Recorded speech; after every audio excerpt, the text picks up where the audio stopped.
LDF സർക്കാരിന്റെ 4ാം വാർഷികത്തിന്റെ സംസ്ഥാനതല ഉദ്ഘാടനത്തിന് കാസർഗോഡ് കാലിക്കടവ് ഒരുങ്ങിക്കഴിഞ്ഞു. അല്പസമയത്തിനകം ഉദ്ഘാടന പരിപാടി നടക്കും. ഇപ്പോൾ മന്ത്രി കടന്നപ്പള്ളി രാമചന്ദ്രൻ കൂടെ ചേരുന്നു.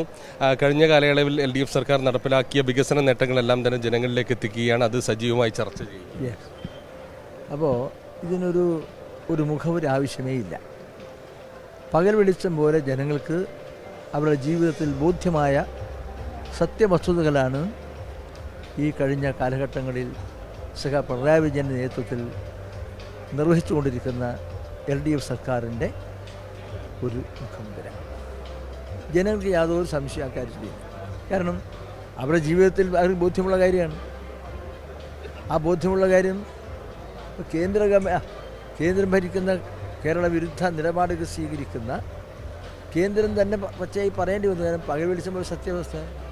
ഇന്ത്യയിൽ വിദ്യാഭ്യാസ രംഗത്ത് 1ാം സ്ഥാനം കേരളത്തിൽ, ഇന്ത്യയിൽ ആരോഗ്യരംഗത്ത് 1ാം സ്ഥാനം കേരളത്തിൽ. അങ്ങനെ ഒരുപാട് A+ കിട്ടിക്കൊണ്ടിരിക്കുകയാണ് പിണറായി സർക്കാരിന്. ഇതെങ്ങനെ കിട്ടുന്നത്? അത് യാഥാർത്ഥ്യം അംഗീകരിക്കാതിരിക്കാൻ പറ്റില്ല എല്ലാ സമയവും. അതുകൊണ്ട് ഈ അധികാരത്തിൽ വന്ന ശേഷം, കഴിഞ്ഞ 9 വർഷങ്ങൾക്ക് മുമ്പ് അധികാരത്തിൽ വന്ന ശേഷം, ആ അധികാരത്തിൽ വന്ന ആ നാളുകൾ തൊട്ട് ഒരു ഭരണകൂടത്തിന് പറഞ്ഞ വാഗ്ദാനങ്ങൾ എങ്ങനെ നടപ്പിലാക്കാൻ കഴിയുന്നതിൻ്റെ ഒരു അനുഭവ സാക്ഷ്യമാണ് പിണറായി സർക്കാർ.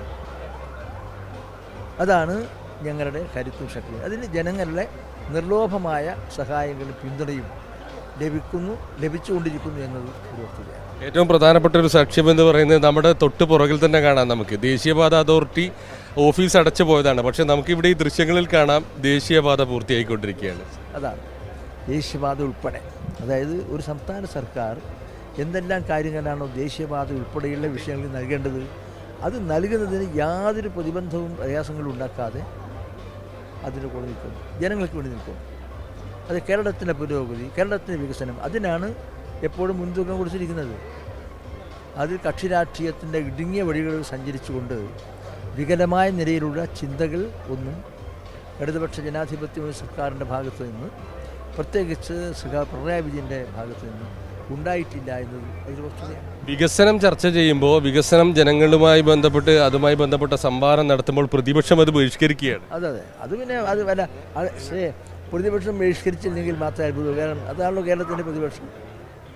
അവരുടെ ജന്മസിദ്ധമായ സ്വഭാവങ്ങളും കാര്യങ്ങളും പ്രകടിപ്പിക്കപ്പെടും. അതിൽ ആർക്കും അത്ഭുതമില്ല. അയ്യോ എന്ന് വെച്ചാൽ അവർ ചെയ്ത ഏത് കാര്യങ്ങളും ഇതിപ്പം പകൽ 10 മണിയാന്ന് പറഞ്ഞാൽ അത് ശരിയല്ല, ഏകപക്ഷീയമായ പ്രഖ്യാപനമാണ്, അതൊന്നും ശരിയല്ല എന്ന് പറയാൻ മാത്രത്തിലൊരു നിഷേധാത്മകത അവർ സ്വീകരിച്ചുകൊണ്ടിരിക്കുകയാണ്. ആ നിഷേധാത്മകത വാസ്തവത്തിൽ ഈ കാര്യത്തെങ്കിലും ഒഴിവാക്കേണ്ടതായിരുന്നു എന്നാണ്.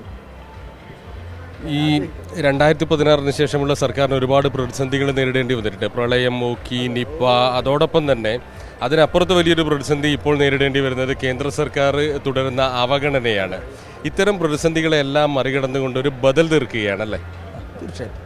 അപ്പോൾ താങ്കൾ പറഞ്ഞതുപോലെ എന്തെല്ലാം പ്രതിസന്ധി, കാലാവസ്ഥാ വ്യതിയാനം, പ്രകൃതി ദുരന്തം, മാരകമായ രോഗത്തിൻ്റെ സംക്രമണം, ഇതെല്ലാം ഉണ്ടായിരുന്നു. ഇതെല്ലാം ഉണ്ടായപ്പോൾ അതിനെല്ലാം അതിജീവിച്ചു. അതിജീവനത്തിൻ്റെ കരുത്തുണ്ടായത് ജനകീയ ശക്തിയിലാണ്. അത് വായ്പെടുക്കട്ടെ, അത് സമാഹരിക്കാനും സമാർജിക്കാനും കഴിയും. അതാണ് നമ്മുടെ സംസ്ഥാന സർക്കാരിൻ്റെ ഒരു വലിയ ഭരണം മുന്നേറ്റത്തിൻ്റെ ഭാഗം. അതിൽ പ്രതിരോധിക്കാൻ ആർക്കും സാധ്യമല്ല ആ നിലയ്ക്ക്. അതുകൊണ്ട് ആത്മവിശ്വാസം, ആത്മധൈര്യം, അതെല്ലാം സ്വീകരിച്ചുകൊണ്ട് തന്നെയാണ് ഈ പരിപാടികളും സംഘടിപ്പിക്കുന്നത്. ഇങ്ങനെ ഒരു സന്തോഷകരമായ നിമിഷത്തിൽ സംസാരിക്കുന്ന ജനങ്ങളെല്ലാം പറയുന്നത് തുടരുമെന്നാണ്. മൂന്നാമതൊരു സർക്കാർ കൂടി. അതെന്താണെന്നറിയോ? അത് ജനകീയ അഭിലാഷത്തിൻ്റെ, ആഗ്രഹത്തിൻ്റെ, യാഥാർത്ഥ്യത്തിൻ്റെ ഒരു വിളംബരമാണ്. അതാണ് ജനങ്ങൾ ആഗ്രഹിക്കുന്നത്.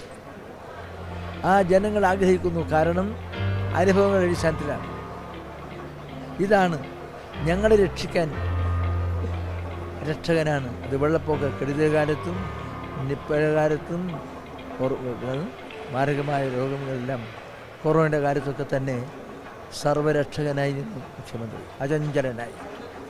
അപ്പോൾ അതിന് ഞങ്ങൾക്കുണ്ട് ഇങ്ങനെ രക്ഷകൻ. ആ രക്ഷകനെ വിട്ട് എവിടെ പോകണം? ജനങ്ങൾ ചിന്തിക്കുന്നത്. ഏതായാലും ഉദ്ഘാടന പരിപാടി അല്പസമയത്തിനകം നടക്കും. മന്ത്രി കടന്നപ്പള്ളി രാമചന്ദ്രനാണ് സംസാരിച്ചത്.